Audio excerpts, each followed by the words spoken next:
Hey fellow tankers, Mobius Y here with another World of Tanks console related video. Today's going to be a very brief one as we're just going over the notes from Update 3.7 Co-op Assault.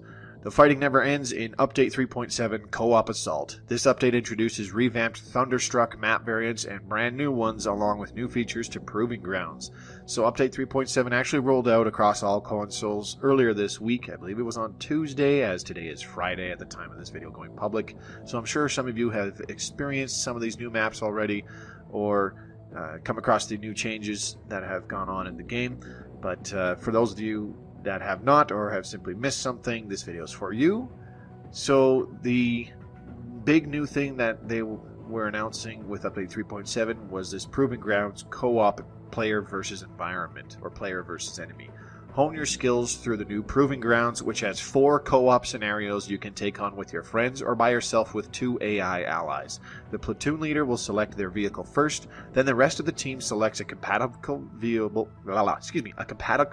Compatible vehicle. Wow, that was tough for me.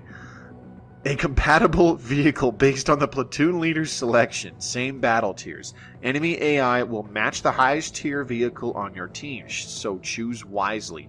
There are 4 missions to complete. You have Heilbronn Assault, Standard, destroy all enemies or capture the enemy base. You have Dukla Pass Assault, which is an assault game mode. Keep your base defended or destroy all enemies. You have Thiepval Ridge Assault, which is a standard battle. Destroy all enemies or capture the enemy base. And you have Merovanka Winter Assault, which is another standard battle. Destroy all enemies or capture the enemy base. All 4 missions include pickups like ammo resupply and health restoration. Use the map to see where they spawn and drive into one to grab it.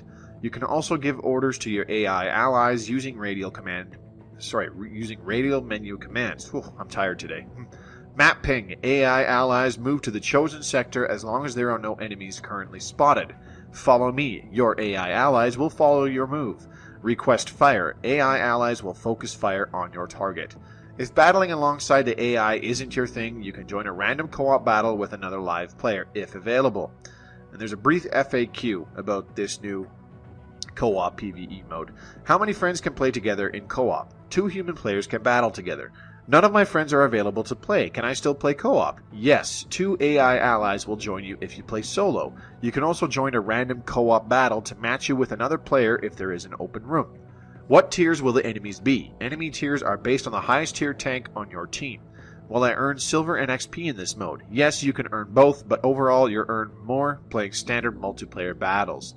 Now, the thing is that it's actually been proven the day that this dropped that even if you're playing in tier 10 and not even shooting premium ammunition, you're pretty much still going to be losing silver to try and finish one of these missions. So it's up to you if you want to give these a shot or not, if you want to try them out.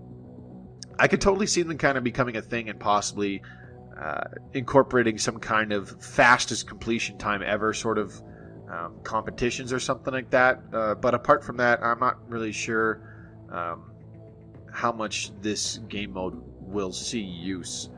That's just my opinion, but I'm not here to babble on about that. Let's just continue on with the notes. We've got some new and returning battlefields. We have Windstorm and Port. Windstorm is a 1,000 meter square map, and it makes its console debut and lends plenty of spots for varied tactics. To battle in its frosted streets, be sure to brush up on your side scraping. In the snow landscape, you'll need to fire and maneuver into cover to advance in this ranged firefight. So it sounds like a pretty varied kind of urban style map. You have a city section as well as a bit of an open field section in other parts of the map. Port makes its return, and as its name suggests, this battlefield is set in an industrial port city with plenty of buildings, highways, and warehouses to hold and use as cover.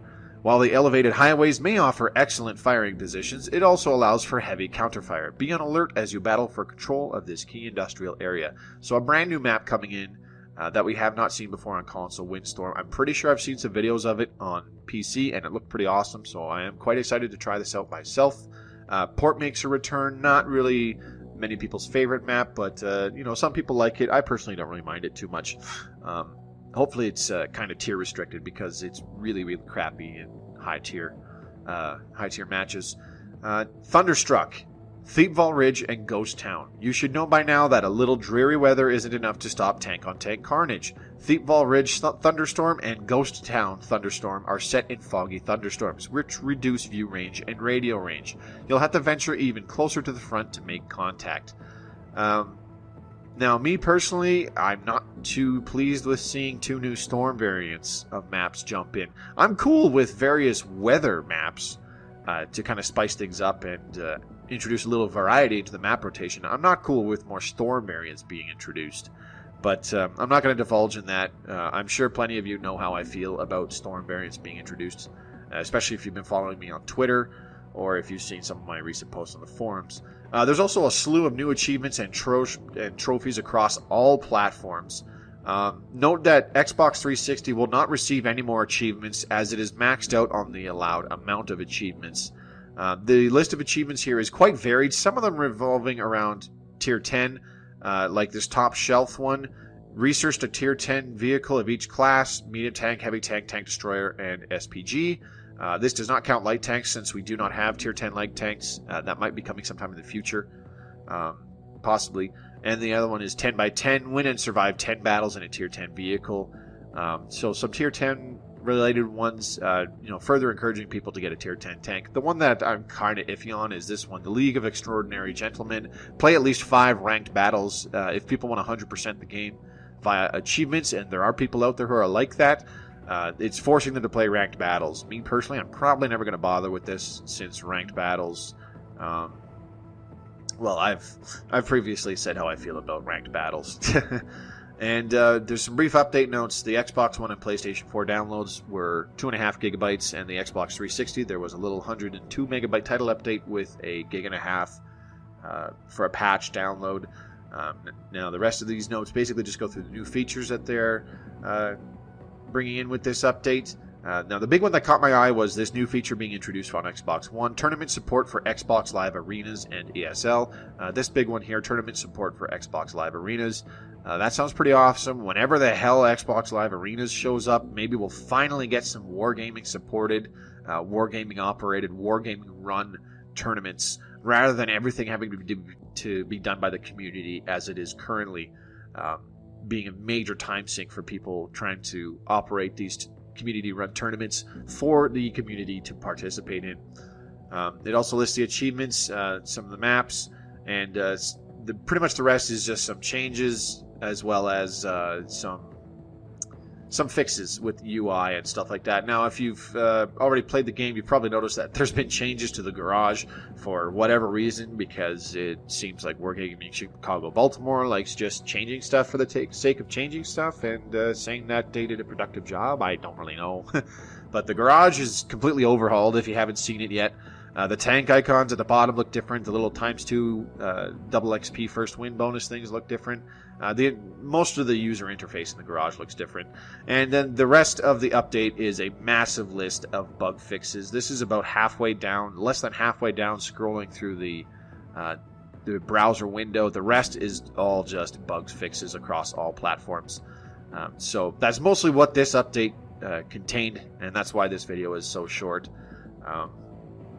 So that pretty much covers everything that came out with Update 3.7.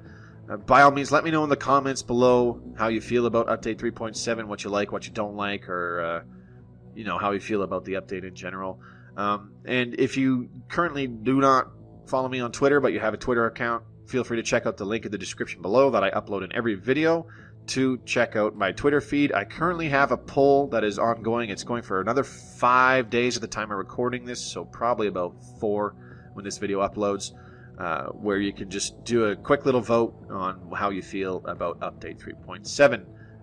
Votes are constantly going to be going on, and it'll be lasting into early next week. So if you have a Twitter account, feel free to drop by my feed, sign in, and leave a vote. In the meantime, this has been Mobius Y. Thanks very much for watching. Hope you found this video helpful and educational, and I will see you on the battlefield or in my next video. As always, happy tanking.